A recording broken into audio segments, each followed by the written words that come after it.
el programa El candidat respon de Vilanova Digital. Es tracta d'una iniciativa pionera a la nostra ciutat que té com a objectiu conèixer de primera mà les propostes dels candidats a l'alcaldia. Això sí, la particularitat és que en aquest programa són els ciutadans i ciutadanes els que poden preguntar directament als caps de llista aprofitant la proximitat de la convocatòria electoral, que és el proper diumenge 27 de maig. Són conscients, però, de les limitacions del temps. Se'ns pot criticar també que no estiguin representats tots els sectors de la sempre rica i complexa societat civil vilanovina. Això, però, no invalida per a res el projecte, perquè nosaltres només pretenem que un grup de ciutadans sense militància política preguntin sobre aquells temes que considerin d'interès per a la ciutat, ja sigui des d'una perspectiva personal o bé col·lectiva. Amb tot, i conscients que hi ha moltes preguntes a fer i de l'escassetat del temps, us demanem, sisplau, brevetat en les vostres intervencions i el candidat que s'assenyeixi el temps que hem acordat, que és d'1 minut per a respondre. Indicar-vos que el programa El candidat respon s'iniciarà i acabarà sempre amb una pregunta d'un periodista de la Fila Zero, convidat expressament per a l'ocasió i als quals agraïm des d'aquí la seva presència. Després s'obrirà el torn de preguntes al públic. Res més, doncs, des de Vilanova Digital, donar-vos les gràcies per la vostra assistència, al públic, als candidats i, sobretot, a Coordina.cat, Soma Produccions, Artrivity Disseny i Foment Vilanoví, sense els quals aquest programa no podria ser possible. Dit això, i recordant que els reportatges es poden veure a Vilanova Digital, us donarem una ràpida ressenya del candidat que ens acompanya, que és en Josep Tomàs Álvaro i Juncosa. És el candidat d'Esquerra Republicana a les eleccions municipals del proper 27 de maig. Va néixer el 22 de desembre de 1962 a Vilanova i la Geltrú, està casat i amb 2 fills, té estudis de telecomunicacions i postgrau a la Salle de ICT, agent comercial de venda de productes de telecomunicacions. L'any 1978 milita a l'IPC, que les sigles volen dir independentistes dels Països Catalans. L'any 1979, és a dir, un any més tard, és cofundador de l'Agrupació de Balls Populars de Vilanova i la Geltrú. Des del 1980, però, que milita a Esquerra Republicana de Catalunya. L'any 1995 és escollit per primera vegada en regidor a l'Ajuntament i l'any 1999 entra a formar part de l'equip de govern amb un pacte amb PSC i Iniciativa. Des de llavors és nomenat primer tinent d'alcalde i regidor de Comunicació i Relacions Ciutadanes. Benvingut, Josep Tomàs Álvaro. I, com sempre, la primera pregunta, com ja hem anunciat abans, la farà un periodista, en aquest cas una periodista, la Míriam Delamo, representant del diari El Punt. Endavant, Míriam, quan vulguis. Jo voldria saber si Esquerra aposta per reeditar el tripartit que ha governat els últims 8 anys. Esquerra es presenta a les eleccions, en primer lloc, que fer uns bons resultats i per poder governar. Depenent dels resultats que hi hagin, doncs es farà un tripartit o no es farà un tripartit. Si les condicions hi són donades, doncs podem apostar-hi, però també podem apostar per altres fórmules. Per poder governar la ciutat amb una comoditat bàsica i bona es necessiten 13 regidors i regidores i, per tant, nosaltres ens presentem per tenir un bon resultat i després, ja, un cop passades aquestes eleccions, parlarem i decidirem quin és l'acord que finalment faríem. Davant, a les preguntes.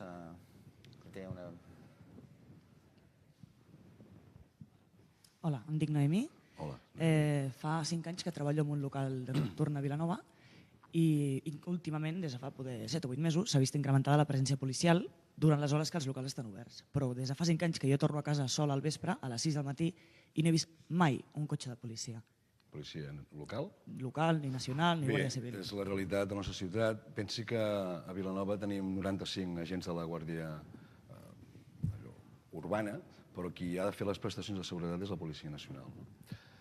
Aquesta ciutat ha patit una mancança d'efectius ja general des de fa més de 10-15 anys i comporta en aquest cas que moltes vegades al carrer només hi hagi 2 cotxes de la policia local, no hi hagi cap de la Policia Nacional. Tot i que darrerament hi ha hagut un increment, en aquest cas, d'efectius de la Policia Nacional. Però per nosaltres el més important és que a partir de Tots Sants, del dia 1 de novembre, els Mossos d'Esquadra estan a la nostra ciutat. I per tant, a partir d'aquest moment quedarà delimitat quines són les funcions de cada policia. És a dir, la policia local complir les ordenances, la Policia Nacional fer el tema dels passaports i els carnets d'identitat i, en aquest cas, la seguretat pública és qüestió dels Mossos d'Esquadra. Per tant, jo l'emplaço a que, primer, difícilment tindrem seguretat al carrer a les 24 hores del dia, en tota la ciutat, però que a partir de Tots Sants segurament aquesta situació es veurà millorada. La seva pregunta, sisplau. Em dic Josep Vivanco. Què penseu del model de ciutat de futur?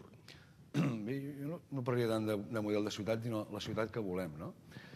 I el futur jo crec que està ben encaminat perquè per primera vegada, durant molts anys, aquesta ciutat sempre havia anat a remolc d'altres grans ciutats del país. I Vilanova i la Geltrú en aquests moments tindrà i té equipaments i responsabilitats que li donen aquest sentit de capitalitat. Des del Palau Judicial, abans en parlava a la comissaria dels Mossos.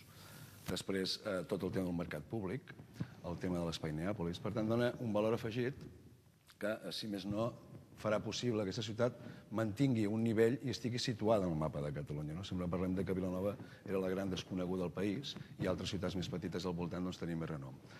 Nosaltres pensem que amb aquesta aposta decidida que hem fet, sobretot per marcar aquest tipus d'equipaments i aquest tipus de serveis, el model, com vostè em deia, va ben encaminat i la ciutat que tindrem és una ciutat, si més no, que la qualitat de vida no es perdrà i, per tant, hi podem sentir còmodes vivint. La seva pregunta, Hola, sisplau. em dic Octavio Lorente i m'agradaria saber si vosaltres, com a partit, creieu que la ciutat té que tindre uns límits. O sigui, té que créixer fins a cert número d'habitants, fins a cert número de pisos. No es pot estendre més enllà de, posem, el dia de demà es faci el Llimonet o es faci l'Hortoll i té que haver-hi un tope. El que passa és que això dels límits podem posar dos tipus de límits. Evidentment, alguna vegada, si haguéssim fet cas i haguéssim posat límits, dels que estem aquí, la meitat no hi seríem. Vostè mateix, segurament, que no hi seria, i jo tampoc, potser no, perquè potser els nostres avis, de la majoria que estem aquí, no han nascut a Vilanova. Vol dir que tard o d'hora alguns han vingut de Canyelles, altres de Vilafranca, altres de Múrcia, altres d'Andalusia. Per tant, és molt difícil posar portes, perquè hem estat una ciutat oberta. Això no vol dir que siguem capaços, i en aquest cas des d'Esquerra tenim una voluntat molt clara i decidida, és de com hem de modular el creixement d'aquesta ciutat. I per tant vol dir no llançar més sol fins que el 80% del que ja estigui programat es faci. Per tant, què estem dient amb això? Que l'Eixample Nord no es podrà començar a desenvolupar fins que no estigui finalitzat el Sant Jordi, almenys un 80%. L'Hortoll, evidentment, 20, 25, 30 anys. Tot el que significa les urbanitzacions periurbanes, donar-hi la categoria d'urbanitzable és difícil. Però sí que si tenim un sistema propi que l'Ajuntament és el que decideix a cada moment quin és el sòl que es pot llançar, evidentment aquest creixement va més acompanyat i, per tant, aquesta pressió demogràfica no és tan forta. Tot i que, repeteixo, moltes vegades és important ser una ciutat de 60.000 habitants correcta que una ciutat de 25.000 habitants completament desordenada. Seva pregunta, sisplau. Hola, soc Dolors Campamà. Digui'm. Voldria saber que em diguessis alguna cosa, què penseu fer amb el Molí de Mar? Amb el Molí de Mar? Sí, perquè no crec que Vilanova es pugui permetre tenir aquell espai desaprofitat. El Molí de Mar com a element, et refereixes a l'espai del Molí de Mar, no? Perquè el Molí de Mar abans hi arribava al mar, ara ja no. Però el Molí de Mar és un espai que és de la Generalitat de Catalunya, del Departament de Treball. Ara estem gestionant un acord via conveni amb aquesta Conselleria de Treball de la Generalitat perquè ens el cedeixin a la ciutat. Però, clar, si ens el cedeixin, que ens donin també els recursos, els diners, perquè si et quedes un espai i no donen els calés, ens pot passar com lo de les rodalies de Renfe, que te les donen, però no donen els recursos i, per tant, has de fer tu les inversions i et costa molts diners. Per tant, aquest acord que estem gestionant i que gestionarem, perquè evidentment des d'Esquerra volem continuar gestionant aquesta ciutat i fent polítiques, evidentment ha d'anar per a la ciutat però amb els recursos adequats. I sobretot també pensar entre tots plegats quin és el servei que ha de donar aquest espai. És un espai emblemàtic per a la ciutat en què es poden desenvolupar moltíssimes coses. Possiblement el tema del Departament de Treball, on es feien aquell tipus de cursos, aquell tipus d'estades, es pot canviar, podem pensar un petit alberg, petits festivals, actuacions en un moment donat de cara a l'estiu, però donar-li, si més no, una altra dimensió en aquest espai que és bo per la ciutat. Endavant, Hola, soc l'Enric Feliu i la meva pregunta va encaminada sobre el mercat municipal. Vosaltres, com a grup responsable del mercat municipal, creu que encara li falten mancances o esteu pensant que ja n'hi ha prou, que no cal tocar més? Bé, el mercat de Vilanova, com vostè sap, ha servit de mirall per molts mercats de Catalunya, perquè fa 8 anys aquest mercat es volia fer una remodelació que era a mitges i es quedava d'una manera molt malmesa. I finalment, com vostè deia, els que tenim la responsabilitat de governar, en aquest cas Esquerra Republicana, van dir no, si fem el mercat, el fem ben fet. I és un mercat, repeteixo, que és model no només per la gent de Vilanova, sinó per tot el país, perquè venen molts ajuntaments a mirar-ho. Segona cosa, en una enquesta de serveis que van fer a la ciutat, preguntàvem allò, pregunta oberta, vostè on te compra el menjar?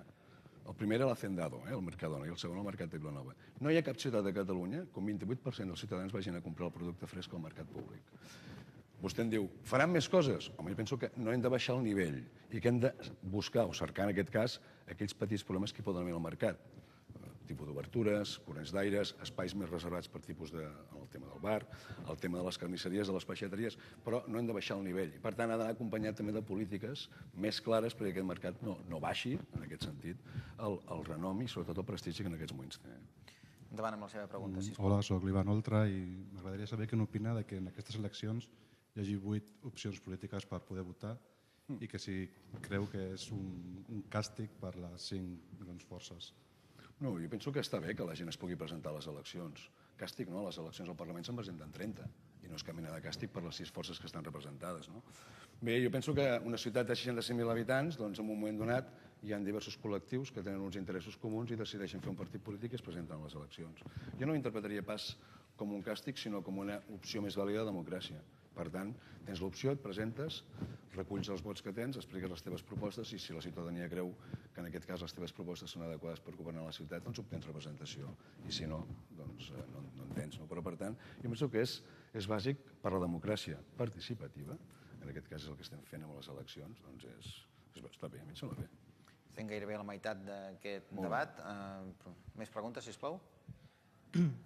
Hola, em dic Miguel Ángel González. Esquerra Republicana, com a un dels principals impulsors i defensors de l'espai Neàpolis, quina serà la presència vilanovina davant la fugida de serveis joves a Barcelona?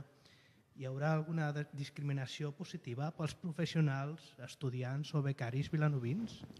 Penso que el fet de Neàpolis ha comportat un tema molt important per la ciutat, i sobretot pel tema universitari. Vostè em pregunta pels joves, les joves que estan estudiant o que, si més no, poden fer postgraus.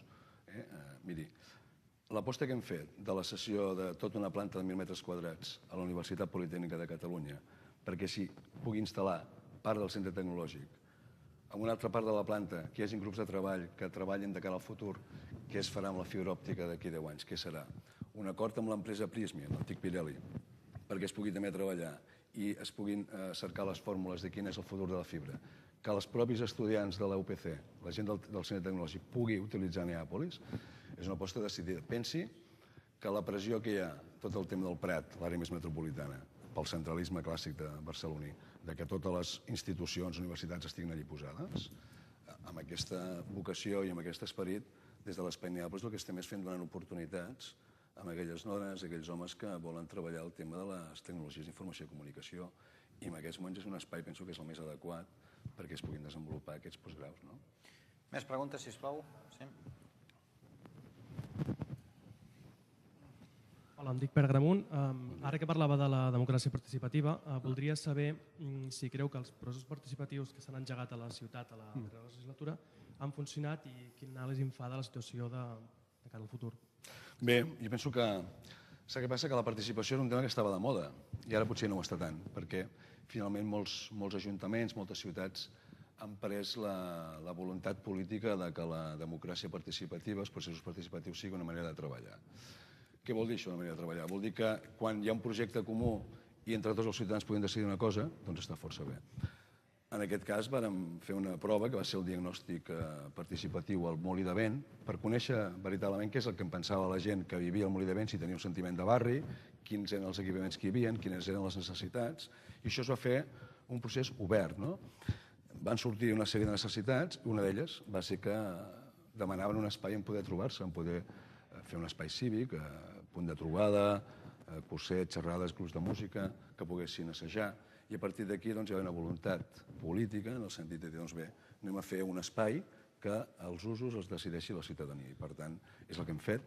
En aquests moments hem aconseguit que els serveis urbanístics doncs, també s'ho hagin cregut, el tema de la participació, i l'espai serà el resultat del que ha volgut la ciutadania. Penso que és un model a traslladar en aquesta legislatura, però d'una manera diferent. És a dir, jo penso que la regidoria de participació ciutadana ja ha de desaparèixer i a partir d'ara hem de començar a treballar en polítiques més transversals, des d'urbanisme fins a promoció econòmica. Endavant amb la seva pregunta, sisplau. Antoni Pamplona. A Vilanova tenim un important patrimoni cultural relacionat amb la festa. Han pensat d'adequar un espai perquè pugui estar exposat d'una manera permanent? Bé, ho havíem pensat, però hi havia una entitat a la ciutat, que es diu l'Agrupació de Ballets Populars, que ja fa temps que està treballant com una entitat que només la que va recuperar, en aquest cas, tot el tema de la cultura tradicional, el folklore local, amb els balls tradicionals, els elements més tradicionals, i gràcies a això, avui dia molts joves i no tan joves tenen l'oportunitat de participar a la Festa Major gràcies a aquesta entitat. Aquesta entitat va presentar als diferents partits polítics una proposta, un projecte, de que l'antiga església dels Josepets no només sigui un lloc per poder exposar el bestiari popular i tot el que significa la festa, sinó que a més sigui un centre de documentació exportable i en el mateix cas que sigui el mirall per moltes ciutats. Perquè jo voldria deixar clar que moltes vegades tots pensem en Sitges, Vilafranca, Tarragona. Doncs miri, la festa major de Vilanova i la Geltrú ha servit de model perquè altres festes de Catalunya l'hagin vingut aquí i l'hagin plagiada. Passa que els vilanovins moltes vegades no sabem ben d'allò que tenim. I resulta que la nostra festa major que ha servit moltes vegades d'element, d'imatge, fins i tot a Vilafranca del Penedès, el Vall dels Pastorets de Vilafranca del Penedès, ha estat copiat, en aquest cas, de Vilanova i de Sitges. Un petit exemple, doncs, i fins i tot el fet d'aquest l'ofertori que es fa per la festa major també ha estat exportat a Sitges i Vilafranca, quan aquí a Vilanova fa molts anys que s'ha fet. Bé, jo penso que és bo la iniciativa de la societat civil i el que han de fer els partits polítics en aquest cas és agafar una proposta prou intel·ligent i des d'aquí felicitar l'agrupació Baix Populars perquè la seva iniciativa de reconvertir l'església dels Josepets, per tant, desacralitzar-la i que no s'hi facin missa, sinó que sigui un espai per poder desenvolupar temes relacionats amb la cultura popular i tradicional. Sí, endavant amb la seva pregunta, sisplau. Parlant de festes majors, carnavals, festes vilanovines, alguna intenció d'augmentar pressupostos? No és només una intenció d'augmentar el pressupost. La nostra proposta és la creació d'un Institut Municipal d'Acció Cultural, és a dir, la paraula cultura és tan àmplia que nosaltres pensem més i parlem més de patrimoni. La festa és patrimoni, la pedra és patrimoni, el carrer és patrimoni. Per tant, amb aquesta creació d'aquest Institut Cultural, d'aquest Institut Municipal d'Acció Cultural, el que podem aconseguir és dinamitzar festivals que existeixen a la ciutat, siguin musicals, tradicionals de tota mena, i sobretot les festes perquè és un element que ens distingeix de la resta de les ciutats. I sobretot no només això, sinó que el pressupost el gestionin els col·lectius ciutadans. És a dir, la ciutat, l'Ajuntament ha de jugar el paper que li pertoca, és a dir, amb el Carnaval, que organitza la societat civil, la Festa Major, que organitza la societat civil, per tant, és dotar d'aquests diners, en aquest cas, amb aquestes comissions, i, evidentment, crec que hem de fer un esforç per dotar de més pressupost festes tan tradicionals i emblemàtiques com són els Tres Tombs, el Carnaval i la Festa Major. Davant amb la seva Hola, bon dia, em dic Esther Campins. Heu parlat d'abolir la regidoria de participació. Això vol dir que es regeneraria o reestructuraria tota l'organització interna de l'Ajuntament? Bé, treure la participació no vol dir deixar de fer relacions ciutadanes. Nosaltres pensem que s'ha de reorganitzar l'Ajuntament. Vilanova i la Geltrú, en aquests moments, som 65.000 habitants. Nosaltres pensem que l'estructura orgànica de funcionament de l'Ajuntament de Vilanova està pensada per un ajuntament de 40-45.000 habitants. La dinàmica pròpia de la ciutat ens fa pensar que hem de reorganitzar tot el tema urbanístic d'una altra manera, tot el tema cultural d'una altra manera, i començar a deixar de pensar en regidories estanques de regidoria de joventut, regidoria de gent gran, regidoria d'esports. No. Nosaltres pensem que hem de parlar més de convivència, de sostenibilitat, d'identitat, de patrimoni, de futur i capitalitat. Per tant, quan parlem d'això de la participació és treballar més en transversalitat i, evidentment, dins d'aquests grans àmbits s'han de fer polítiques per joves i per no tan joves, per gent gran i no tan gran, de promoció. Per tant, significa, en aquest cas, que el tema urbanístic, la planificació de la ciutat, l'hem de fer diferent. No ho hem fet prou bé en aquests darrers anys. Per tant, hem d'utilitzar l'empresa municipal PIPSAM i reconvertir-la com una empresa que no només busqui sòl industrial, sinó que també faci polítiques d'habitatge. Més preguntes, sisplau. Bones, em dic Ignasi Reventós. Aquí m'ha estat parlant de polítiques culturals, de polítiques de festa, de polítiques d'urbanisme. Jo, per al meu entorn familiar, el entorn d'amics, tots, menys una persona, treballem tots fora de Vilanova. És a dir, tots treballem a Barcelona o més enllà. Què pensen fer vostès des del punt de vista econòmic, de política econòmica, per atraure més empreses, per atraure més turisme, és a dir, per generar més negoci a Vilanova, que ara actualment crec que està estancat i la majoria de gent, d'aquests 65.000, la majoria treballem fora de Vilanova, sense parlar del tema de Renfe, que aquest també seria una altra història. No, però hi ha una cosa que sí que a vegades això també és un mite. Vilanova 65.000, cada dia marxen 18.000, però n'entren 15.000. Per tant, tenim un saldo negatiu de 3.000.